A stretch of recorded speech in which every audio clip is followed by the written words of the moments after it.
मैं कनक भारती, आप सभी का हमारे चैनल यूनेस्ट में वेलकम है। आज हम लोग ईवीएस का अगला चैप्टर 17 चैप्टर पढ़ेंगे। इस चैप्टर का जो लेसन मतलब मेन टॉपिक है, हेडलाइन, वह है नंदिता मुंबई में। इस चैप्टर में एक लड़की की स्टोरी है। अब लड़की के का तो स्टोरी है, उस स्टोरी से बच्चों को कनेक्ट करना है, बट इस स्टोरी के पीछे बहुत सारे तथ्य हैं जिसके बारे में बच्चों को बताना है। तो देखते हैं पहला पॉइंट क्या है। इस लेसन में एक लड़की नंदिता की स्टोरी है। नंदिता, जो लड़की है वो, उसका नाम क्या है, नंदिता है। ये स्टोरी है जो अपनी माँ को लेकर मुंबई ट्रीटमेंट करवाने गई है। उसकी माँ बीमार है तो उसे लेकर वह मुंबई ट्रीटमेंट करवाने के लिए गई है। तो घर से वह और उसकी माँ दोनों गई है। ट्रेन से गई है। कैसे गई है? तो ट्रेन से गई है। तो बच्चों को इसके बारे में भी जानकारी देनी है कि ट्रेन से कहाँ पे कैसे चेंज की है, कहाँ उसका लास्ट स्टॉपेज है, इन सब के बारे में बताना है बच्चों को। अब है कि अकेले तो दोनों माँ बेटी मुंबई पहुंच गई है। बच्चों को मैप के थ्रू मुंबई के बारे में जानकारी देना है कि भारत का एक राज्य और भारत के किस हिस्से में मुंबई है, उसकी क्या विशेषता है, थोड़ा बहुत उसके बारे में भी जानकारी देनी है। वहां पर मुंबई में जो है नंदिता के मामा रहते हैं, तो उसको वहाँ रेलवे स्टेशन पर लेने आएंगे। माँ के भाई को मामा कहते हैं। इसके बारे में बच्चों से बात करनी है और बच्चों से ये पूछनी है कि आपके इलाके में, आपके घर में मामा को क्या बोला जाता है। और ये जो ब्लड रिलेशन का एक क्वेश्चन रीजनिंग में भी काम आ जाएगा। तो अगर आप लोग रीजनिंग में ब्लड रिलेशन पढ़िएगा तो वहाँ भी ये टॉपिक काम में आएगा कि माँ के भाई को क्या बोला जाता है। इस पर बच्चों से चर्चा करनी है। फिर उसके मामा जुग्गी में रहते हैं। जुग्गी जो कि मुंबई में एक धरावी जुग्गी है, जो कि बहुत ही बड़ा बस्ती है। तो उसके बारे में भी बच्चों को बता देना जरूरी ही होगा। जहाँ सिर्फ एक कमरा, उसके मामा जहाँ रहते हैं जिस जुग्गी में, वहाँ पे उसके मामा को अलॉटेड सिर्फ एक कमरा है। उसी कमरे में सारा काम होता है, रहना, सोना, खाना, नहाना सब उसी कमरे में होता है। बस और एक छोटा सा कमरा में है जिसमें उसके मामा को, स्टोरी के अकॉर्डिंग उसके मामा को 3 बच्चे हैं पहले से, और फिर नंदिता गई और उसकी माँ गई, फिर नंदिता की मामी जो कि मामा की वाइफ है। इतने सारे लोग उस रूम में कैसे एडजस्ट करेंगे, इसके बारे में भी बच्चों को बताना है, ताकि वो एडजस्टमेंट के बारे में भी जान सके और कभी ऐसा सिचुएशन आए तो वो एडजस्ट करने के लिए अपने आप को प्रिपेयर कर पाए। इन सब चीजों के बारे में बच्चों से बात करनी चाहिए। बच्चों को अपने पेरेंट्स से, अपने ग्रैंड पेरेंट्स से भी बात करने के लिए प्रोत्साहित करना चाहिए कि अपने उनके जमाने में, अभी तो बहुत सारा रिसोर्सेज है हमारे पास, कुछ हम लोग अल्टीमेट व्यवस्था कर लेते हैं, बट जब उसके ग्रैंड पेरेंट्स थे उस वक्त क्या होता था, कैसे दिक्कतों का सामना करना पड़ता था, फिर उसको सॉर्ट आउट वो लोग कैसे करते थे, इन सब चीजों के बारे में भी बच्चों से बात करनी चाहिए। फिर टॉयलेट के लिए मॉर्निंग आवर में लाइन में लगना होता है टॉयलेट, जबकि गांव में ऐसा व्यवस्था नहीं है। गांव में तो ओपन में भी लोग जाता है, तो बट शहर में ऐसा व्यवस्था नहीं है, वहाँ पे टॉयलेट में ही जाना होता है, तो उसके लिए भी लाइन में लगना पड़ता है। तो इस टॉपिक के बारे में, टॉयलेट के भी बारे में बच्चों से बात करनी चाहिए, जैसा कि हम लोग पिछले चैप्टर में भी पढ़ चुके हैं टॉयलेट के बारे में। तो यहाँ पर भी टॉयलेट का पॉइंट आया है, तो बच्चों से बात करनी है कि जब वो किसी फंक्शन में, किसी फैमिली के यहाँ जाते हैं, अपने रिलेटिव के यहाँ जाते हैं, तो फैमिली जैसे फंक्शन में बहुत सारे लोग हो जाते हैं, तो वहाँ पे कैसे मैनेज होता है, इन सब चीजों के बारे में बच्चों से बात करनी चाहिए। फिर पानी के लिए, तो वाटर के लिए बस्ती में एक नल है, वहीं से सब लोग पानी लेते हैं, इसके लिए भी लाइन में लगना पड़ता है। अब हर चीज के लिए लाइन में लगना पड़ता है, अर्ली मॉर्निंग जगना पड़ता है, तो फिर सारे काम समय से कैसे होगा, इस टॉपिक पे भी बच्चों से हमें बात करनी चाहिए। अकॉर्डिंग टू बुक, नंदिता को रोज माँ से मिलने हॉस्पिटल जाना होता है और वह बस से जाती है। तो इस हॉस्पिटल, अगर आपके घर में कोई बीमार है तो उसका देखभाल कौन करता है, क्या आप उसमें सहयोग करते हैं? बच्चों से इस टॉपिक के बारे में भी बात करनी चाहिए। अगर हॉस्पिटल में एडमिट है तो वहाँ पे कौन कौन मिलने के लिए जाते हैं, कब जाते हैं, कौन दवाई देता है, कौन खाना देता है, इन सब चीजों के बारे में बच्चों से बात करनी चाहिए। यहाँ पे पानी की बात हुई है, नल की बात हुई है, तो हम बच्चों को ये बताएंगे कि पानी को बर्बाद नहीं करना, जितना यूज हो उतना नल खोलें, उतना पानी निकालें।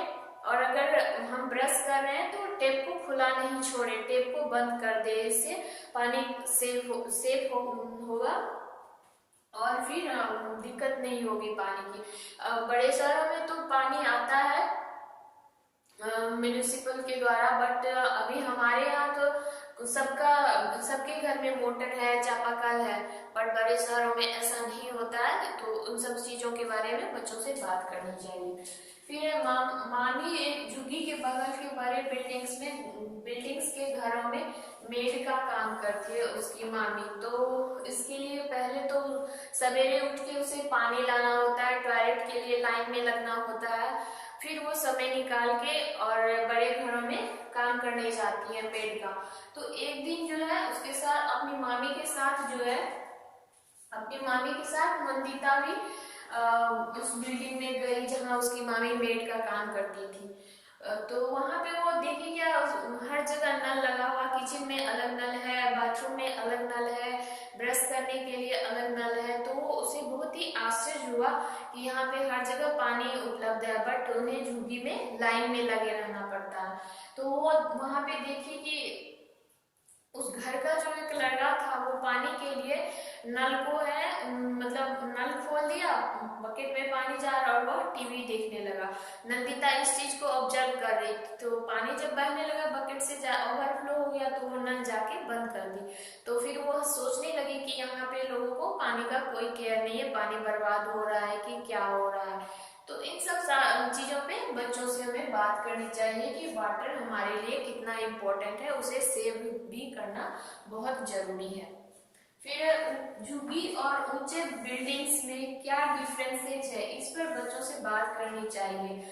अब झुग्गी और बिल्डिंग्स में कैसे लोग रहते हैं, झुग्गी वाले क्या बिल्डिंग में कभी नहीं रह सकते हैं, अगर बिल्डिंग में रहना हो तो उसे क्या करना होगा, कितना मेहनत करना होगा, इन सब चीजों के बारे में बच्चों से बात करनी चाहिए। और उसके मन में क्या भावनाएं आ रही हैं, इसके लिए क्या मतलब कारण हो रहा है कि वो क्या कहाँ तक सोच पा रहे हैं, इन सब चीजों को इन सब चीजों के बारे में बच्चों से बात करनी चाहिए। उससे ओपन मतलब डिस्कशन करना चाहिए क्लास में सारे बच्चों के बीच टीचर को कि उनके मन में क्या भावनाएं उत्पन्न हो रही है। ऐसे समस्या को सुलझाने के लिए, जैसे पानी का हो गया, टॉयलेट का हो गया, और फिर इन दोनों झुग्गी और बिल्डिंग्स में जो लोग रहते हैं उनके बीच क्या डिफरेंसेस है, इन सब चीजों के बारे में बच्चों से हमें बात करनी चाहिए। फिर नंदिता चौपाटी पर घूमने जाने वाली थी। चौपाटी, मुंबई का चौपाटी जो है बहुत ही मशहूर है, वहाँ पे अक्सर फिल्म स्टार सब जाते रहते। तो नंदिता के मन में भी ये भावना हुई कि अगर हम चौपाटी पर घूमने जाएंगे, तो ऐसे प्रे करती है भगवान से कि हमें वहाँ कोई फिल्म स्टार देखने के लिए दिख जाए। तो वो घूमने जाने वाली थी, बहुत एक्साइटेड थी, बट उसके झुग्गी में सभी लोगों को एक नोटिस आया कि झुग्गी को खाली करना है। तो इस वजह से उसके मामा बहुत परेशान थे, उसके मामा क्या थे, परेशान थे। तो वो अपने मामा को घूमने जाने के लिए नहीं बोल सकी, और जो नोटिस आया था झुग्गी को खाली करने का, वहां पे झुग्गी के जगह एक होटल का कंस्ट्रक्शन होना था। तो फिर ये उसके मामा इसलिए परेशान थे कि झुग्गी को जो है मतलब वहां जहाँ पे अभी अवस्थित है वहां से शहर के किसी दूसरे कोने में, ऐसे जगह शहर से बाहर उन लोगों को बसाया जाता जहाँ पे ना बिजली हो की व्यवस्था हो, पानी की व्यवस्था ना हो, मतलब वहां पे वो सब चीज का व्यवस्था होगा लेकिन समय बहुत लगता है। तो इन सब चीजों के बारे में उसके मामा सोच सोच के परेशान हो रहे थे कि वहां से शहर आने में कितना टाइम लगेगा, काम मिलेगा कि नहीं मिलेगा, फिर घर जाने में कितना टाइम लगेगी, बस कहाँ से लेंगे, इन सब चीजों के बारे में सोच सोच के उसके मामा परेशान थे। तो वह जो मतलब नंदिता को चौपाटी पर घूमने के लिए नहीं ले गए थे तभी। तो इन सब चीजों के बारे में बच्चों से बात करनी चाहिए कि उसके मामा को जब झुग्गी को जब वहां से हटा दिया जाएगा तो वो लोग क्या क्या प्रॉब्लम फेस करेंगे और उसको कैसे सॉर्ट आउट करेंगे। वहां पे 3 बार नोटिस आ चुका था, तो वो लोग मतलब जोर जबरदस्ती से नहीं हटाया गया था, तो फिर कुछ ना कुछ तो वो लोग स्टेप लेंगे ही। बट क्या उन लोगों को, झुग्गी वालों को क्या परेशानी होगी नहीं होगी, इन सब चीजों के बारे में बच्चों से बात करनी चाहिए। क्या उनके लाइफ में कभी ऐसा सिचुएशन आया है, क्या उनके ग्रैंड पेरेंट्स देखे ऐसा सिचुएशन, इन सब चीजों के बारे में हमें बच्चों से बात करनी चाहिए। और इससे बच्चों में एक संवेदना, जिम्मेदारी का विकास होगा। तो ये चैप्टर बहुत ही बड़ा नहीं था, छोटा ही था, तो मुझे ये सब सारे पॉइंट मतलब इम्पोर्टेंट लगा। ये सारे पॉइंट तो नहीं आएंगे, बट इससे रिलेटेड जो इसका मेन थी, मोरल स्टोरी है इसके पीछे बच्चों से रिलेटेड, उससे तो क्वेश्चन बन ही सकता है। तो ये चैप्टर मुझे इम्पोर्टेंट ही लगा। अब अगला चैप्टर भी मैं कंटिन्यू रखूंगी। अगर आप लोग को ये वीडियो पसंद आए तो लाइक शेयर एंड सब्सक्राइब जरूर करें। धन्यवाद।